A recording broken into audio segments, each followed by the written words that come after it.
On aurait dit un bijou. Elle filait comme si quelque chose la poursuivait. Et elle pardonnait autant qu'un mur en béton.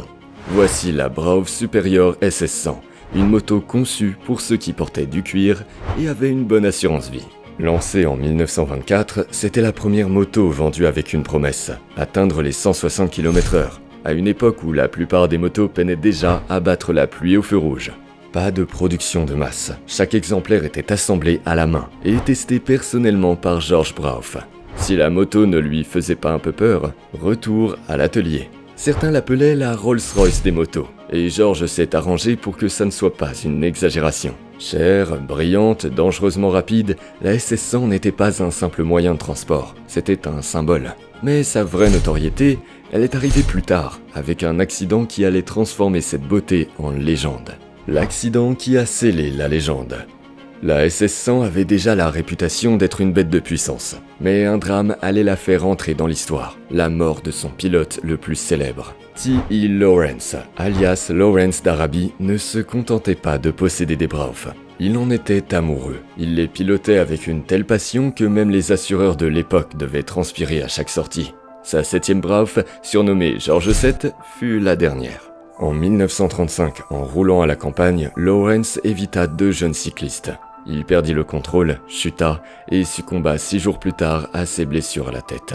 Il ne portait pas de casque, peu de motards en portaient à cette époque. L'accident fit la une des journaux du monde entier, et la moto, elle devint bien plus qu'un bel objet. Elle symbolisait désormais la vitesse, le courage et la tragédie. Mais surtout, le neurologue qui soigna Lawrence, Hugh Kearns, fut tellement marqué qu'il lança une campagne pour généraliser le port du casque. Oui, la SS100 est devenue une légende. Et elle a aussi déclenché un mouvement de sécurité. Toutes les icônes ne peuvent pas en dire autant. Un luxe qui bat fort.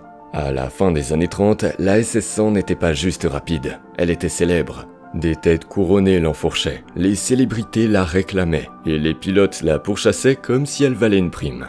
Mais cette machine n'était pas faite pour le confort. Elle faisait du bruit, chauffait comme une chaudière et n'obéissait qu'à moitié. Pas de bulle, pas de carénage, rien pour te protéger. Juste toi, un réservoir et la route prête à t'en coller une à chaque virage. Sous le réservoir, un moteur bicylindre en V de 998 cm3, d'abord signé Jap, puis Matchless.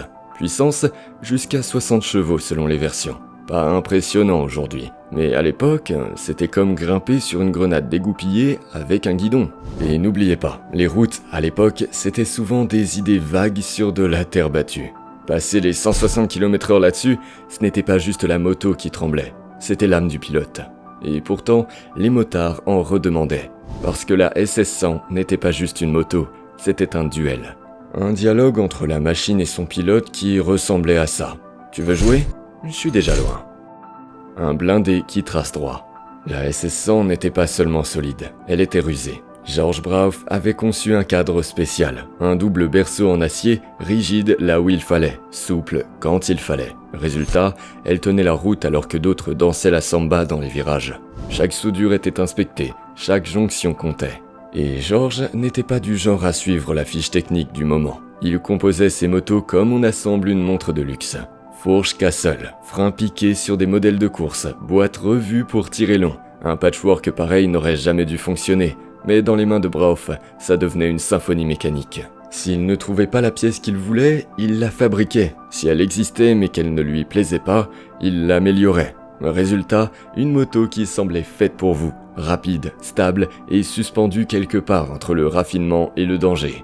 Elle se pilotait comme une arme, mais donnait l'impression de devoir être exposée sous vitrine.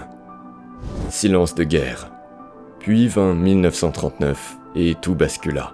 Avec l'arrivée de la Seconde Guerre mondiale, Brauf Superior mit fin à la production, réorientant ses efforts comme beaucoup d'autres entreprises vers l'effort de guerre. Mais pour la SS100, cette pause devint définitive. La moto ne reprit jamais la route, et George Brauf, lui, se retira du monde de la moto. Mais l'histoire, elle, était loin d'être terminée. La SS100 devint une sorte de légende mécanique, un nom chuchoté par les collectionneurs comme s'il s'agissait d'un secret bien gardé. Sa valeur, elle n'a pas juste monté, elle a explosé. Début des années 2000, une SS100 en bon état pouvait dépasser les 200 000 €, parfois aussi cher qu'une Ferrari neuve. Et entre nous, elle devait être bien plus fun en ligne droite. À peine 300 exemplaires ont été produits avant la guerre. Moins d'une centaine sont encore connus aujourd'hui. Une résurrection en titane.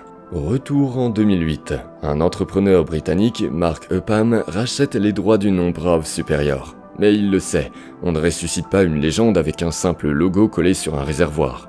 Il fait alors appel à un designer français, Thierry Henriette. Un homme connu pour dessiner des motos comme s'il rêvait à 300 km/h. Ensemble, ils se lancent un défi, faire renaître la SS100. Pas comme une copie vintage, mais comme une bête moderne, plus vive, plus radicale, et truffée de technologies que George Brauf n'aurait même pas osé imaginer. Première étape, le cadre, en titane. Pas pour faire joli, pour la rigidité et la légèreté. Puis viennent les pièces en fibre de carbone, l'aluminium usiné et un niveau de finition qui ferait rougir un horloger suisse. Ce n'est pas une réplique, c'est une renaissance. Côté moteur, un V-twin de 997 cm3, refroidi par liquide, conçu par Akira Engineering en France. Injection électronique, 100 chevaux en version standard, soit presque le double du modèle original. Mais cette fois, sans le risque de vous catapulter dans un fossé à chaque virage. La bête embarque aussi contrôle de traction, suspension intelligente et frein capable de figer le temps. Et le look, il garde l'essentiel de l'ADN Brauf. Phare rond, réservoir sculpté, double échappement. Mais sous la robe rétro, tout est affûté, moderne, tendu comme une flèche, pas comme Natacha. La nouvelle SS100 ne cherche pas à finir dans un musée, elle roule, fort. Et même si elle a l'air classique, elle reste sauvage. Le confort est spartiate, la poignée d'accélérateur ultra sensible, et l'attention qu'elle attire, immédiate. Ce n'est pas une moto pour aller au boulot, c'est une moto qui grogne quand vous passez à côté. Et pour ça, comptez entre 60 000 et 100 000 euros selon les finitions et les personnalisations. Une machine qui porte sa propre légende. La SS100 n'a jamais disparu comme les autres. Elle est devenue un mythe, puis un fantôme, avant de renaître de ses cendres. Elle a traversé les guerres, échappé à la faillite et survécu à ce que la nostalgie tue le plus souvent, la magie. Pourquoi ? Parce qu'elle n'a jamais été qu'une question de vitesse. C'était une autre façon de rouler, une autre façon de briller. Un siècle plus tard, elle fait encore taire les discussions avant même d'avoir démarré. Ce n'est pas une moto qui cherche à se faire remarquer, c'est une présence, comme une allumette craquée dans le noir. Alors, la vraie question c'est, la Brav Superior SS100, est-ce la plus belle moto jamais construite ? Ou simplement le plus dangereux accessoire de mode jamais posé sur deux roues ? Donnez votre avis en commentaire. Et si vous aimez les machines qui roulent comme des légendes et vieillissent comme des diamants, ne ratez pas notre vidéo sur les meilleurs moteurs diesel. Vous pourriez bien regarder votre voiture autrement après ça. On est encore une petite chaîne, donc chaque like, commentaire et abonnement compte énormément. Sérieusement, c'est ce qui fait tourner le moteur. Merci d'avoir regardé, à très vite pour la suite.